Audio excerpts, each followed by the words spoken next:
महिला पहलवानों के आंदोलन में क्यों कराई गई नरेंद्र मोदी की एंट्री? क्या प्रधानमंत्री नरेंद्र मोदी का शह सीधे सीधे ब्रजभूषण सिंह को मिल रहा है या इसके पीछे कोई और बात है?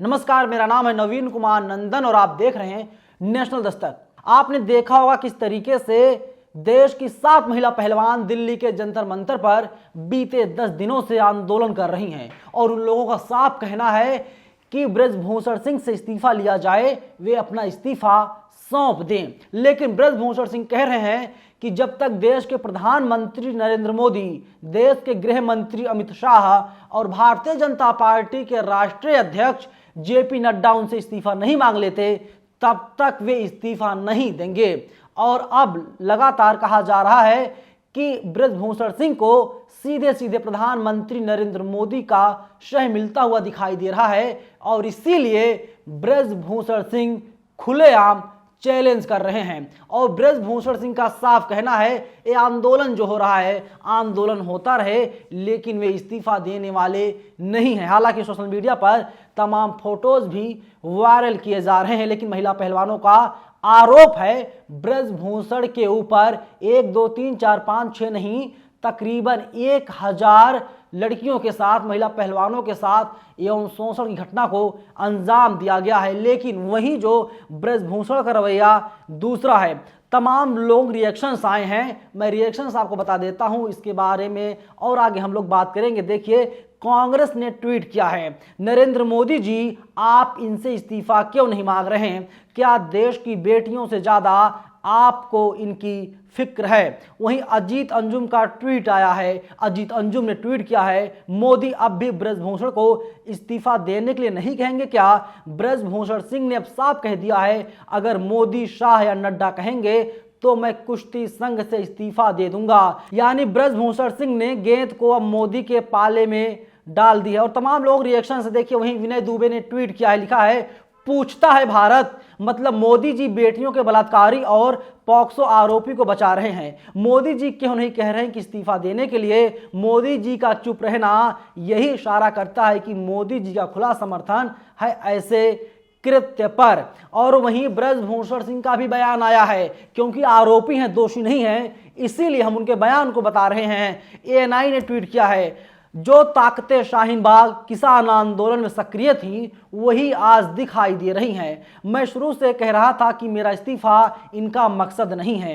इनकी मांग पर एफआईआर दर्ज हो गई, उसके बाद भी यह घर नहीं जा रहे हैं। जिस तरह से प्रियंका गांधी, केजरीवाल, रॉबर्ट वाड्रा पहुंचे हैं, और ये बताने के लिए काफ़ी है कि किस तरीके से राजनीतिक दबाव लगातार ब्रजभूषण के ऊपर बनाया जा रहा है। और ब्रजभूषण ने तो अब साफ कह दिया है वे इस्तीफा देने वाले नहीं हैं। न्यूज़ 24 ने एक ट्वीट किया है, पीएम कहेंगे तो मैं तुरंत इस्तीफा दे दूंगा, अमित शाह और जेपी नड्डा भी कहेंगे तो दे दूंगा, डब्ल्यूएफआई के अध्यक्ष ब्रजभूषण सिंह का बयान है। ब्रजभूषण सिंह एक टीवी चैनल को इंटरव्यू देते हैं और इंटरव्यू देते हुए साफ कहते कि जो आरोप लगा है ये बीजेपी नेता के ऊपर नहीं लगा है, ये भारतीय जनता पार्टी के सांसद के ऊपर नहीं लगा है, बल्कि जो आरोप है डब्ल्यूएफआई के जो प्रेसिडेंट हैं, अध्यक्ष हैं, उनके ऊपर एक गंभीर आरोप लगाया गया है। और अब सारा जो मामला है पूरा नरेंद्र मोदी के पाले में पहुंचता हुआ दिखाई दे रहा है, क्योंकि जिस तरीके से इनका सीधे सीधे बयान आ गया है। वहीं देखिए, मैं आपको जनसत्ता की खबर दिखा रहा हूं। जनसत्ता ने क्या कुछ लिखा है, गोंडा से बीजेपी सांसद ब्रजभूषण सिंह ने जंतर मंतर पर प्रदर्शन कर रहे खिलाड़ियों पर हमला बोला है। उन्होंने न्यूज एजेंसी एएनआई से बातचीत करते हुए इस्तीफे के सवाल पर कहा, अगर मेरी पार्टी कहेगी तो मैं बिना विलंब किए, यानी देरी किए, मैं इस्तीफा दे दूंगा। और अगर भारतीय जनता पार्टी कहेगी कि आप राजनीति से संन्यास ले लीजिए तो मैं राजनीति से भी संन्यास ले लूंगा, कभी मैं चुनाव नहीं लड़ूंगा और 2 4 5 6 मैं सांसद बनाऊंगा। मैं खुद सांसद नहीं बनूंगा, मैं किंग नहीं बनूंगा, लेकिन किंग मेकर की भूमिका में मैं हमेशा रहूंगा। ये ब्रजभूषण सिंह का साफ बयान है। आगे जनसत्ता लिखता है, मीडिया से बातचीत करते हुए उन्होंने कहा कि सुप्रीम कोर्ट के निर्देश के अनुसार एफआईआर हो गई है, दिल्ली पुलिस पूरे मामले की जांच कर रही है। जांच होने दो, उसके पहले किस चीज़ का इस्तीफा बनता है मुझे तो ये भी नहीं मालूम है। मेरे ऊपर क्या आरोप है मैं किस बात का इस्तीफा दूं। खिलाड़ियों के आरोपों को सोची समझी साजिश बताते हुए ब्रजभूषण सिंह ने कहा, मेरे खिलाफ 4 महीने से सोच समझ के एफआईआर करवाई जा रही है। मैंने बजरंग पुनिया की एक ऑडियो जांच कमेटी को दी है। 2012 से घटना घट रही है। 10 से 12 साल सोच समझ के मामला ला रहे हैं। मेरे खिलाफ साजिश रची जा रही है, ऐसा सीधा सीधा उनका आरोप है।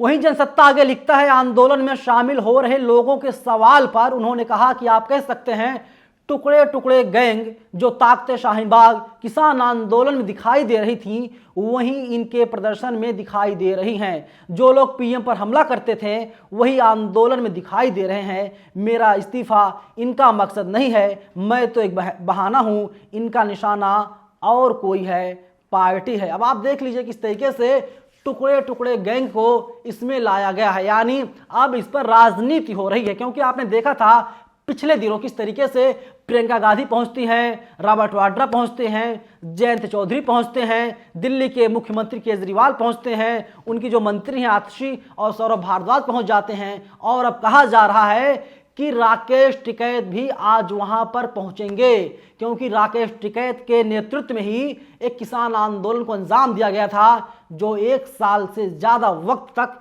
चला था। यानी जो आंदोलन है, जिस तरीके से लोगों का समर्थन मिल रहा है, अपोजिशन का समर्थन मिल रहा है, इससे यही लग रहा है कि अगर ब्रजभूषण सिंह की गिरफ्तारी नहीं होती और उनसे इस्तीफा नहीं लिया जाता तो ये आंदोलन जो है लंबा चलने वाला है। क्योंकि मैं आपको याद दिला दूं, तकरीबन 4 दिन पहले किस तरीके से खिलाड़ी जहां पर आंदोलन कर रहे हैं जंतर मंतर पर, वहां की बिजली और पानी की सप्लाई को काट दिया गया था और कहा गया था आप लोग अंधेरे में रहिए, अंधेरे में खाना बनाइए, अंधेरे में खाना खाइए और आप लोग पानी खरीद कर लाइए और फिर पीजिए। यहाँ पर पानी और बिजली की सुविधा आपको मुहैया नहीं करवाई जाएगी। लेकिन जैसे जैसे दिन बीतता जा रहा है, 1 दिन 2 दिन 4 दिन 5 दिन, आज 10वां दिन है, और वैसे वैसे आंदोलन जो है वो लगातार बढ़ता हुआ दिखाई दे रहा है, विस्तार रूप लेता हुआ दिखाई दे रहा है। देश के अलग अलग हिस्सों से लोग आ रहे हैं, उत्तर प्रदेश, बिहार, महाराष्ट्र, झारखंड, हरियाणा से लोग इकट्ठा हो रहे हैं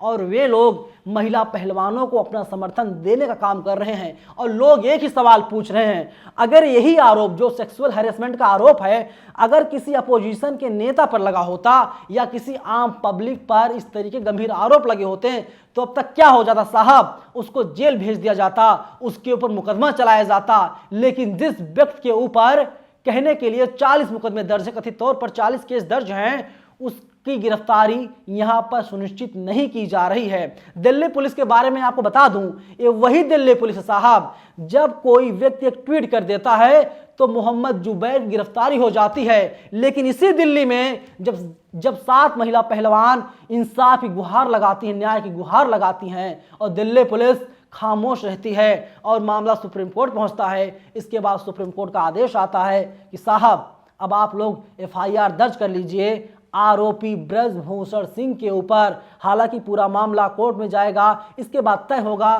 कि ब्रजभूषण सिंह अपराधी हैं या फिर अपराधी नहीं हैं, यानी निर्दोष हैं। ये फैसला तो अब कोर्ट को करना है, क्योंकि पूरा मामला सुप्रीम कोर्ट की निगरानी में है। और अब देखना होगा कि आगे क्या रुख होता है ब्रजभूषण का, ये भी देखना होगा आगे सरकार का क्या रुख होता है और आगे इन महिला पहलवानों का भी क्या रुख होता है। आपको क्या लगता है, क्या नैतिकता के आधार पर ब्रजभूषण सिंह को इस्तीफा दे देना चाहिए या फिर नहीं? कमेंट बॉक्स आपके लिए खुला हुआ है, आप लोग अपनी राय हमें कमेंट बॉक्स में बता सकते हैं। धन्यवाद। नेशनल दस्तक की आपसे गुजारिश है कि अगर इसको बचाना चाहते हैं तो नेशनल दस्तक को सब्सक्राइब करने के लिए रेड कलर के सब्सक्राइब बटन को दबाएं, फिर बेल आइकन की घंटी दबाएं। नेशनल दस्तक को बचाने के लिए बहुत जरूरी है कि हर खबर को शेयर करें, लाइक करें, कमेंट जरूर करें।